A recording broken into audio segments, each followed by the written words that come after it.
Hello and welcome guys to my YouTube channel. तो guys आज की वीडियो में हम मोस्ट इंपॉर्टेंट टॉपिक को कवर करने वाले हैं जो कि वेरिएबल है। वेरिएबल पाइथन में भी बहुत ज़्यादा इंपॉर्टेंट है क्योंकि हम इसमें डेटा स्टोर करते हैं। डेटा इंट हो सकता है, फ्लोट हो सकते हैं या स्ट्रिंग हो सकता है, कोई भी हो सकता है डेटा। तो गाइस हम आज इस वीडियो में लर्न करेंगे कि हम कैसे वेरिएबल्स को क्रिएट कर सकते हैं। तो गाइस सबसे पहले आपको तीन टर्म्स हैं जिनके रिलेटेड आपको अंडरस्टैंडिंग होना बहुत ज़रूरी है गाइस।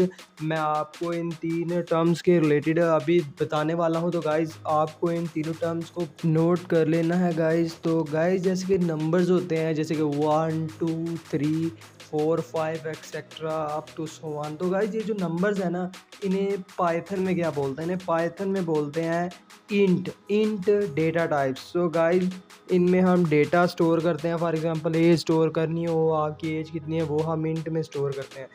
तो गाइस ये बहुत ही इंपॉर्टेंट डेटा टाइप्स हैं। तो गाइस जो दूसरे नंबर डेटा टाइप है वो है स्ट्रिंग।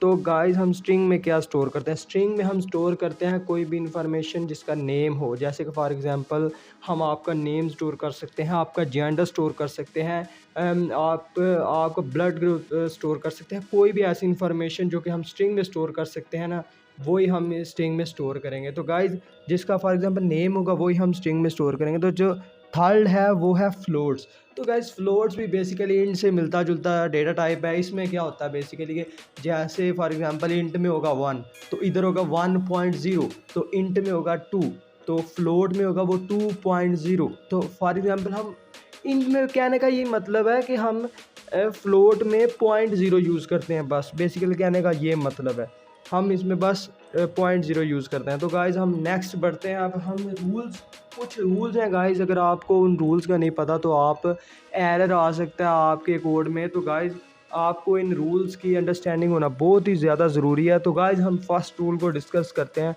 तो फर्स्ट रूल हमें गाइज़ ये कहता है कि आप किसी भी स्पेशल करैक्टर को यूज़ नहीं कर सकते। गाइस ये बहुत ही ज़्यादा इंपॉर्टेंट रूल है और आपने इसको अंडरस्टैंड करना है कि हम अगर वेरिएबल को हमने क्रिएट करना है फॉर एग्जांपल, तो हम उसका जो फर्स्ट करैक्टर है जिससे वो स्टार्ट होगा उसे हम कभी भी स्पेशल करैक्टर से नहीं राइट करेंगे।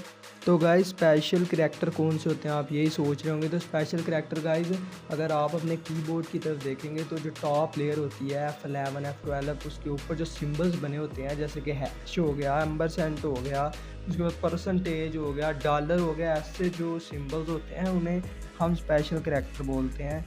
तो गाइज़ अब हम दूसरे रूल को रीड करते हैं। तो दूसरा रूल हमें ये कहता है गाइज़ कि हम कभी भी अपने वेरिएबल को कभी भी किसी नंबर से या इंट से कभी भी स्टार्ट नहीं कर सकते। आप कभी भी ऐसा वेरिएबल क्रिएट नहीं कर सकते जिसकी हेडिंग हो 1 is equal to name, 2 is equal to name, age, कुछ भी।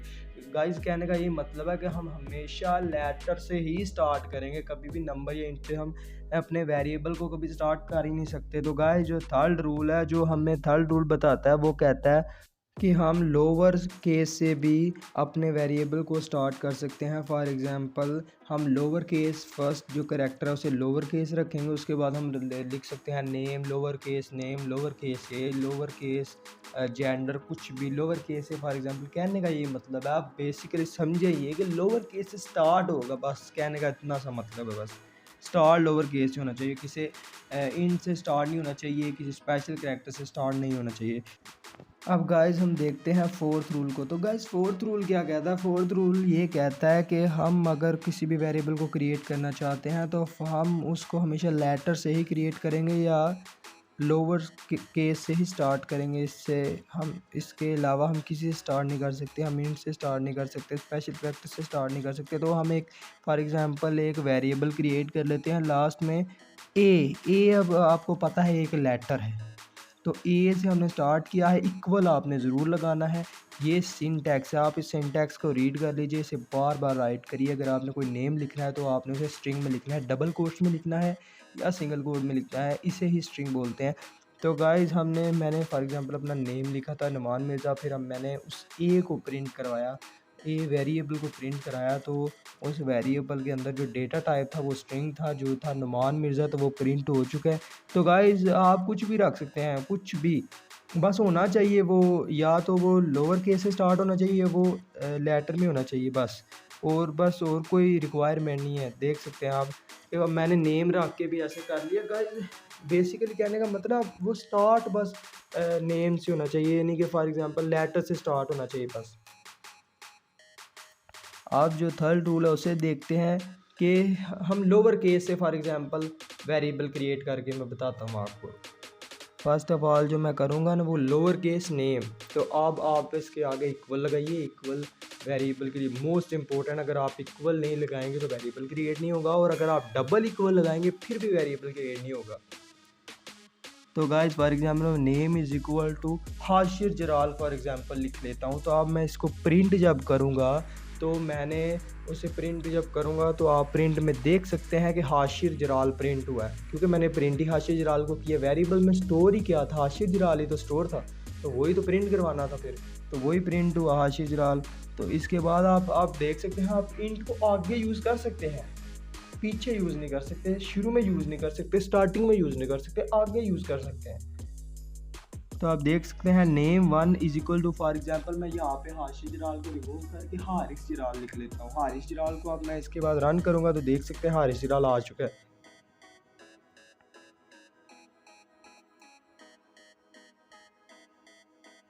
तो गाइज़ अब इसके बाद हम क्या करते हैं कि रूल नंबर फर्स्ट की तरफ चलते हैं, जो कि कहता है कि हम कभी भी किसी भी वेरिएबल को किसी स्पेशल करैक्टर से प्रिंट नहीं करवा सकते। तो हम उसे ट्राई करते हैं, तो देखते हैं उसके बाद क्या होगा। फॉर एग्जांपल मैं इसे करा ही देता हूँ यार, आपके लिए करा ही देता हूँ, तो देख लेते हैं कि क्या होगा, फिर उसके बाद क्या होगा देख लेते हैं। तो मैं तो फॉर एग्जांपल हैश को तो मैं करा ही नहीं सकता, वो है ही कमेंट के लिए, वो तो स्पेशल रिजर्व्ड करैक्टर है। अब मैं देख ले आपके लिए डॉलर प्रिंट करवा रहा हूँ, dollar is equal to name. तो अब मैं इस नेम को डबल कोट या सिंगल कोट के अंदर लिख लेता हूँ। अब मैं इस नेम को डबल कोट या सिंगल कोट के अंदर लिखूँगा। फॉर एग्ज़ाम्पल मेरा नाम है नोमी फॉर एग्ज़ाम्पल, तो मैं इसको प्रिंट करवाता हूँ डॉलर को। तो जैसे ही मैं डॉलर को प्रिंट करवाऊँगा, रन करवाऊँगा, तो आप देख सकते हैं कि एक सिंटैक्स एरर आ जाएगा। तो देख सकते हैं एरर आ चुका है, इनवैलिड सिंटैक्स। तो ये सिंटैक्स ही रॉन्ग है, या मैंने आपको पहले बताया था ये सिंटैक्स ही रॉन्ग है। तो अब इसके बाद मैं जो नेक्स्ट करैक्टर आपको बताया था एम्बरसेंट, अब मैं एम्बरसेंट को भी प्रिंट करवा के देखता हूँ। एम्बरसेंट इज इक्वल टू नोमी, तो हम जैसे इसे प्रिंट करवाएंगे देखिए सिंटैक्स एरर दोबारा आ गया। अब गाइज इसके बाद मैं क्या करूँगा कि इसके बाद मैं जो आपको मैंने इस वीडियो की स्टार्टिंग में कुछ टर्म्स बताई थी, स्ट्रिंग बताया था, इंटीजर बताया था, तो इंटीजर और स्ट्रिंग को मैं स्टोर करवाऊँगा अब अपने वेरिएबल्स के अंदर। तो सबसे पहले मैं वेरिएबल का नाम दे देता हूँ। आप नाम दे देते हैं फॉर एग्जांपल नेम लिख लेते हैं आप। Name is equal two variable का जो सिंटैक्स होता है, नेम इज़ इक्वल टू आपने अपना नाम लिख लेना है इधर। फॉर एग्जांपल मैं अपना नाम लिख लेता हूँ हाशिर जराल। तो इसके बाद मैं इसको प्रिंट करवाता हूँ नेम को, तो देखते हैं कि हाशिर जराल आएगा या नहीं आएगा। तो मैं इसको रन करूँगा गाइज़, तो आप देख सकते हैं कि हाशिर जराल आउटपुट में आ चुका है। तो गाइज़ आप देख सकते हैं हाशिर जराल आउटपुट में आ चुका है। तो इसके बाद अब गाइज़ मैं क्या करूँगा कि इसके बाद मैं इंट को आउटपुट में प्रिंट करवाऊँगा। तो गाइज़ फॉर एग्जांपल आप इंट में लिख दीजिए अपनी age, age is equal to int. तो इंट में आप 18 लिख दीजिए, क्योंकि आपकी अगर एज जितनी भी एज है आप उसे प्रिंट करवा सकते हैं। तो आप देख सकते हैं कि अभी नहीं आया, अभी तो मैंने प्रिंट ही नहीं इसे करवाया। अभी मैं क्या करता हूँ कि नीचे प्रिंट करवाता हूँ, इसे प्रिंट करवाऊँगा जैसे ही एज को। तो एज को प्रिंट करवाने के बाद जब मैं इस एज को रन करूँगा, तो आप देख सकते हैं मेरी एज जो 18 ईयर्स है वो आ चुकी है। फर्स्ट ऑफ ऑल नेम आया था नुमान मिर्ज़ा, हाशिर जराल, और उसके बाद जो मेरी एज थी 18 ईयर्स ओल्ड वो आ गई। अब इसके बाद हम दो मेथड्स को पढ़ेंगे। तो गाइज़ ये दो मेथड्स बहुत ज़्यादा इंपॉर्टेंट हैं। यहाँ से आप वीडियो को वैसे स्किप कर सकते हैं, लेकिन मैं आपको ये दो मेथड्स बताऊँगा। ये बहुत ही ज़्यादा इंफॉर्मेटिव नॉलेज आपके लिए। आपको वेरिएबल इन दो तरीक़ों से भी आप वेरिएबल क्रिएट कर सकते हैं। तो गाइज़ बेसिकली ये टू मेथड्स हैं फॉर वेरिएबल क्रिएशन। तो गाइज़ फर्स्ट मेथड है, हम फर्स्ट मेथड को कहते हैं camel case method, camel case method. तो जो नेक्स्ट मेथड होगा गाइज़ वो होगा स्नेक केस मेथड। तो मैं बेसिकली आपको इन्फॉर्मेशन देता चलूँ कि जो कैमल केस राइटिंग है वो बेसिकली हम करते हैं जावा जैसी लैंग्वेज में, जावा या दूसरी प्रोग्रामिंग लैंग्वेजेस में। वो जो स्नेक केस राइटिंग है वो हम बेसिकली यूज़ करते हैं सिर्फ पाइथन में। तो चलिए अब देखते हैं कि हम कैसे कैमल केस राइटिंग और स्नेक केस राइटिंग में हम वेरिएबल को कैसे क्रिएट कर सकते हैं। तो गाइस चलिए स्टार्ट करते हैं। तो फर्स्ट ऑफ ऑल मैं कैमल केस राइटिंग में एक वेरिएबल को क्रिएट कर लेता हूं। मैं दो नेम्स है मेरे, फर्स्ट नेम, तो दो वर्ड हैं इसमें। तो अब क्या करूंगा कि मैं जो फर्स्ट नेम है उसके आगे जो नेक्स्ट नेम स्टार्ट होगा उसका जो फर्स्ट करैक्टर होगा उसे मैं कैपिटल कर दूंगा। इससे क्या होगा कि जो राइटिंग होगी उसे हम कहते हैं कैमल केस राइटिंग। अब हम स्नेक केस राइटिंग को देखते हैं कि हम कैसे उसमें वेरिएबल को क्रिएट कर सकते हैं। बहुत ही ज़्यादा सिंपल है, बस आपने क्या करना है कि जहाँ पे आपने कैपिटल किया था वर्ड उससे पहले आपने बस वहाँ पे एक लोअर केस ऐड कर देनी है। बस देख सकते हैं लास्ट आगे लोअर केस, उसके आगे name is equal to Hashir Jalal. तो जो मेरा लास्ट नेम है वो हाशिर जलाल है और जो मेरा फर्स्ट नेम है वो नुमान मिर्ज़ा है। तो गाइस यही थी स्नेक केस राइटिंग और कैमल केस राइटिंग। बस यही डिफरेंस था, हम ऐसे क्रिएट कर सकते हैं कैमल केस राइटिंग और स्नेक केस राइटिंग में। मैं प्रेफर करता हूँ ऐसे स्नेक केस राइटिंग में। तो गाइस अब आपने क्या करना है कि जो कुछ भी आपने इस वीडियो में पढ़ा है, जो कुछ भी, बस आपने उसकी प्रैक्टिस करनी है, बार बार प्रैक्टिस करनी है। गाइस आप जितनी बार उसकी प्रैक्टिस करेंगे उतनी बार वो कंसेप्ट आपके माइंड में और ज़्यादा स्ट्रॉन्ग होगा और आपको उसकी उतनी ज़्यादा समझ आएगी। क्योंकि गाइस आपने वो कोड तो सुना ही होगा, अब प्रैक्टिस मेक्स मैन परफेक्ट। तो आप देख सकते हैं प्रैक्टिस आपको कहाँ लेके जा सकती है। तो गाइस सबसे पहले आप तो इस चैनल को सब्सक्राइब कर लीजिए। Thanks for watching, have a nice day and good bye.